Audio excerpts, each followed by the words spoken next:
Boss యువ సమ్మేళనం. అంటే ఓన్లీ 18 to 40 ఏజ్లో ఉన్న వాళ్ళే ఆ యువ సమ్మేళనంలో ఉంటారు.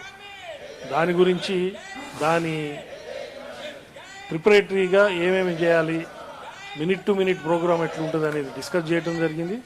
అట్లనే ఉమెన్స్ డే రోజు మార్చి 8 ఉమెన్స్ డే, ఆ రోజు అందరూ మహిళలు బిజీగా ఉంటారు కాబట్టి 10వ తారీఖు 11వ తారీఖు డిసైడ్ చేసి మహిళలందరినీ కూడా మొన్న మున్సిపల్ ఎలక్షన్లో, అంతకుముందు సర్పంచ్ ఎలక్షన్లో, తర్వాత ప్రముఖమైన మహిళలు ఎవరెవరు ఉన్నారు 2 రాష్ట్రాల్లో గుర్తించి వారందరినీ పిలిచి వారిని సన్మానం చేసుకోవటం. దాని తర్వాత మహిళా సదస్సు ఒకటి బాస్ తరఫున నిర్వహించడం జరుగుతుంది. అదేవిధంగా బాస్ కులగణన స్టార్ట్ చేసింది. కులగణనలో భాగంగా పైలట్ ప్రాజెక్ట్ కింద కరీంనగర్ జిల్లాను తీసుకున్నాం. కరీంనగర్ జిల్లా టోటల్ కరీంనగర్ జిల్లా ఉమ్మడి కరీంనగర్ జిల్లా డేటా మనకి ఇంకొక 10 రోజుల లోపల టోటల్ కరీంనగర్ జిల్లా డేటా రావడం జరుగుతుంది.